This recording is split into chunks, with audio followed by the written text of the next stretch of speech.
Hei og velkommen til episode 9 om tilknytningsforstyrrelser. Jeg skal ikke snakke så mye om tilknytningsteori som for eksempel Bowlby. Det lytteren trenger vite er at tilknytningsperioden er regnet for å være fra ca. et halvt år til ca. 3 år. De er likevel vare for forandringer også i 4-årsalderen. Tilknytningsforstyrrelse er for meg noe som kan forsterke hele livet hvis en allerede har mønsteret inne. Men den kan også forminsket om du er heldig med relasjonene dine. Mitt navn er Torfinn Johansen, og jeg er spesialpedagog med spesialisering innenfor psykososiale vansker. Jeg driver denne mobbepodcasten for å vise større sammenhenger innen mobbing, enn det jeg mener forskningen så langt har klart å komme fram til. Jeg må ta del for del, og det er ingen enkel greie å analysere seg selv på en slik måte at dere forstår. Jeg forsøker å bruke enkle ord, men samtidig innser jeg også at jeg er litt akademisert. Det er vanskelig å forenkle det åpenbare i enhver sammenheng. I dag skal jeg snakke om tilknytningsforstyrrelse, om hvordan tilknytningsforstyrrelse åpenbares hos meg. Jeg tror det blir den første personlige podcasten, og sannsynligvis den siste. Før jeg ønsker å starte, ønsker jeg å fortelle at begge mine bestefedre døde da jeg var ca. 3,5 år. Tilknytningsforstyrrelse kan oppstå når foreldrene ikke er tilgjengelige for barnet. For noen barn er det nok at foreldrene er borte en helg, mens barnet er hos det andre paret av besteforeldre. Grunnen kan være så enkelt at det har skjedd noe så enkelt som et dødsfall hos det andre besteforeldre et annet sted i landet. Ofte kan du se reaksjonen ved at barnet er sint på foreldrene når de kommer tilbake, som om foreldrene har vært slemme. Motsatt kan det være avvisning i form av å overse foreldrene. Det er typisk for henholdsvis utagerende og inagerende adferd. Barnet har mistet tilliten til foreldrene. Ofte det som skjer nå, er at barnet får veldig mye oppmerksomhet. Barnet må hentes inn igjen slik at tilliten kan gjenopprettes. Det er her det kan oppstå betinging.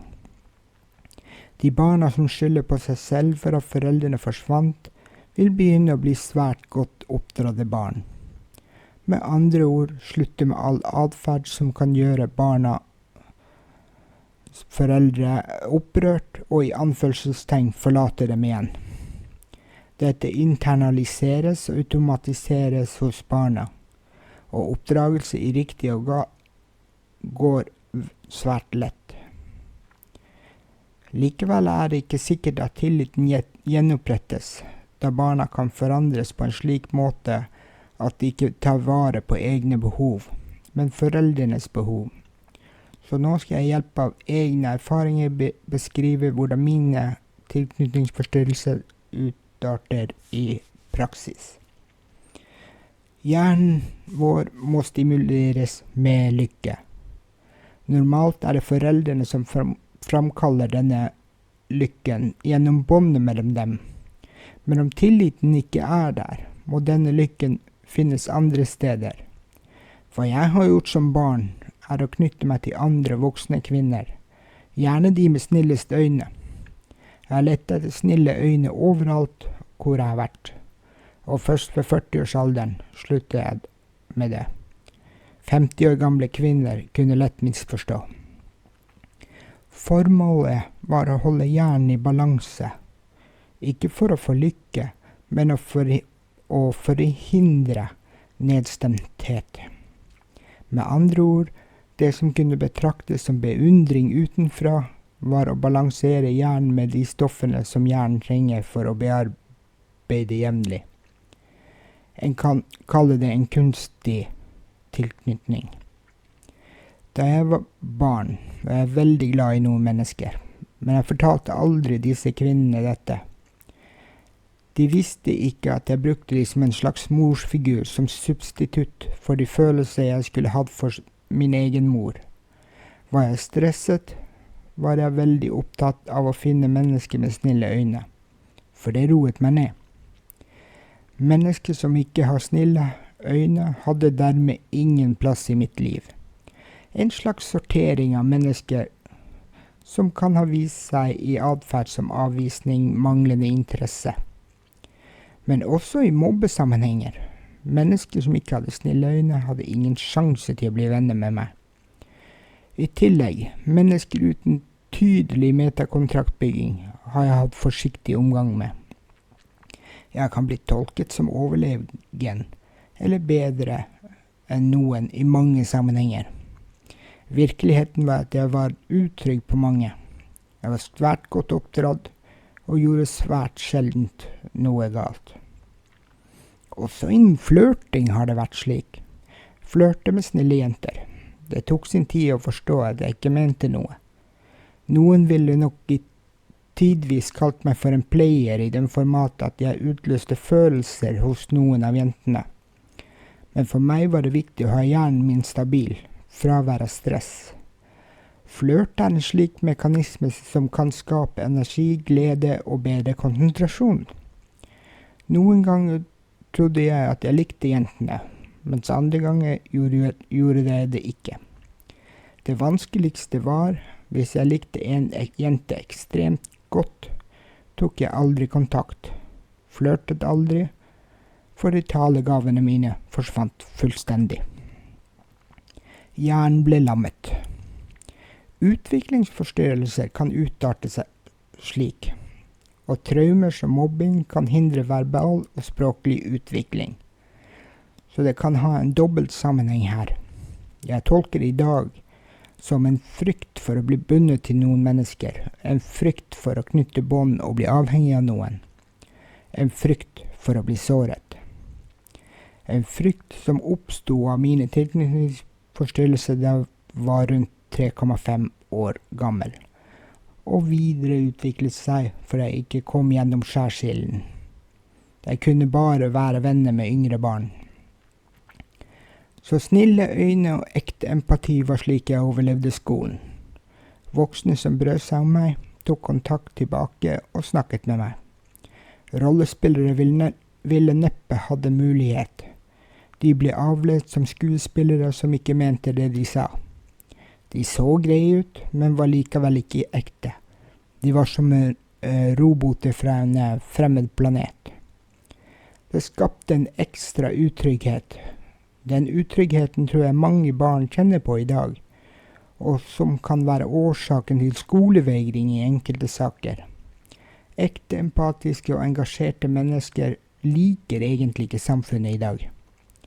Fordi de sier ifra om at noe ikke er greit, som for eksempel at barn ikke har det bra på skolen. Alle kvinnene har vært litt av en slagmark. Jeg tror jeg har hatt 100 morsfigurer i mitt liv. Jeg tror jeg ikke overdriver. Det har vært en overlevelsesstrategi for en grunnleggende mistillit, men samtidig også en stimuli for at hjernen skal få dekket de behovene det har. Det finnes også farsfigurer, men så langt nær så mange. Men så skal en legge merke til. Hva om disse personene var irritert på deg en dag? De hadde ingen relasjon til deg. De var i praksis fantasifigurer med snille øyne som bidro til at hjernen min ble stabil. En dag blir de irriterte på deg. Da falt jeg sammen. Knyttet meg aldri til disse menneskene igjen. I noen tilfeller reagerte jeg instinktivt som beskyttelse og fornærmet de. Jeg kaller det i dag for en overreaksjon. En overreaksjon på skuffelsen jeg følte inni meg. Samtidig som de ikke hadde en anelse om hvordan jeg hadde det inni meg. Hvordan jeg hadde det inni meg overfor dem som morsfigur og den fantasirelasjonen jeg hadde til dem. Jo eldre jeg ble, jo viktigere skjønte jeg at jeg ikke reagerte så ekstremt utad. Men inni meg falt verden sammen. Det er en følelsesverden og en reaksjonsmønster som er svært vanskelig å bryte ut av. Ved et par tilfeller har jeg til og med fortalt mennesker at jeg er glad i dem. Det har ikke falt helt heldig ut, og slått kraftig tilbake med avvisning og tap av kontakt. Jeg gikk ut ifra at jeg ikke hadde tillatelse til å være glad i noen, at det ikke var sosialt akseptabelt, at mennesker med lav sosial status har emosjoner som tilsvarer at du bryr deg om andre mennesker. Kanskje er følelser en maktfaktor. Kanskje er følelser en greie menn ikke har lov å ha. Jeg kan digge noen mennesker helt rått, men jeg blir sjelden forstått, så de får aldri vite det. Men disse er veldig tålmodige med. Det kan ta et år før jeg gir de opp. Da er mønstret at jeg kutter de helt ut. I ekte kjærlighetsforhold har jeg vært opptatt av å få den tiden jeg trenger, uten jeg har greid å formidle det så konkret som jeg gjør i dag. Hvis noen har pushet på for hardt for nærmere relasjoner for raskt, eller vært veldig sjalu, har jeg ikke orket relasjonen. Da har jeg heller valgt å være alene. Nå må jeg understreke at dette ikke er generelt, men for noen grupper mennesker. Rollespillere har jeg aldri vært komfortabel med, mens mennesker som er åpne og har åpenbare feil, har jeg sjelden hatt problemer med. Jeg har alltid vært en hjelper og ment at all hjelpen jeg har gitt, uavhengig av hva behovet var. Det er en kunst å leve blant mennesker uten å dømme dem. Nettopp det med å dømme mennesker er det ofte mange mennesker som driver med. Derfor kaller jeg det en skjærsild. Passerer du ikke den, har du ingenting i det oppkonstruerte elitesamfunnet å gjøre. Det er nettopp denne skjærsilden og sorteringen som gjør det vanskelig for barn på skolen med tilknytningsforstyrrelser. De har behov for mennesker som ser dem for hva de er, og ikke for hva de skal være. La oss si at barn med problemer på skolen, la det være atferdsproblemer for dette eksempelet, vil ofte merke at lærerne snakker dårlig om dem på lærerværelset gjennom lærerens kroppsspråk. Psykisk føles det nemlig som om du som lærer har rett, og du får støtte av dine kolleger. Og du strammer opp automatisk deg selv. Lukker deg inn i din rolle i stedet for å åpne seg og forstå. Flørt er en samhandlingsstrategi. Å skaffe seg venner på lærerværelset er også en samhandlingsstrategi. Mennesker danner nettverk gjennom oppkonstruert fiendskap også til elever. Det er viktig at en holder en nøytral tone og forstår sine egne følelser når en driver med nettverksbygging til elever. Dobbeltmoral, uansett hvor kunstig den er, så merker barn med utfordringer dette. Mangelen på ekte empatiske personer i skoleverket til fordel for distansert empatiske personer gjør at mennesker med tilknytningsforstyrrelser ikke finner seg noen å knytte seg til. Det er akkurat som at norsk offentlig skolesektor har bestemt seg for at det er bare barna som er lik seg selv som skal ha rettighet til å knytte seg til mennesker. Det er selvsagt ikke slik. De ønsker mennesker som er lik seg selv, og aldri tør å si imot ledelsen, slik jeg snakket om i en tidligere episode. Det er selvsagt mulig å tenke seg at de lærer seg rollespill eller skuespill til alle elevene, og på den måten forsøker å transformere mennesker til å være som seg selv. Bivirkningen av en slik strømlinjet ansettelsespolitikk er at noen elever velger å trekke seg unna. Hvem skulle trodd at dette var et problem? Vi trenger et spekter av mennesker som elever kan knytte seg til.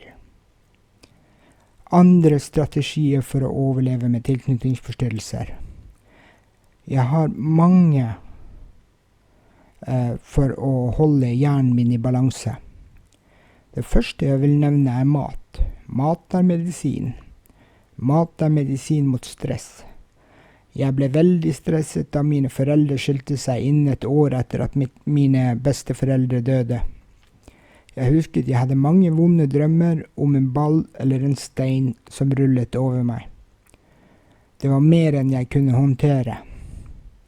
Jeg husker jeg møtte en mann med stor mage.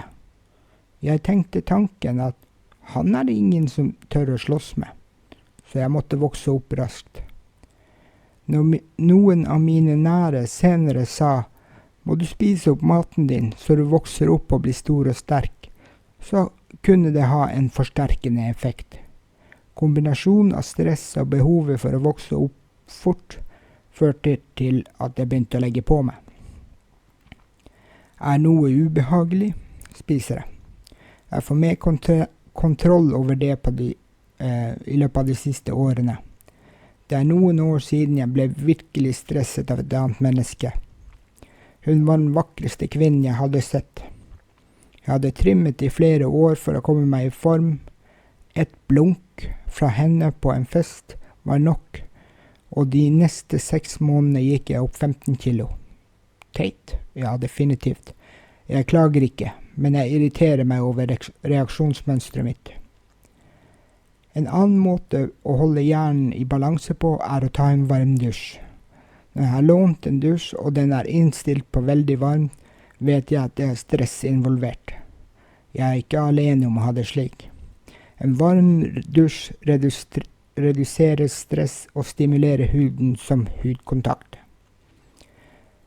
Dype samtale. Jeg vil påstå at å snakke om vær og vind gir meg ingenting.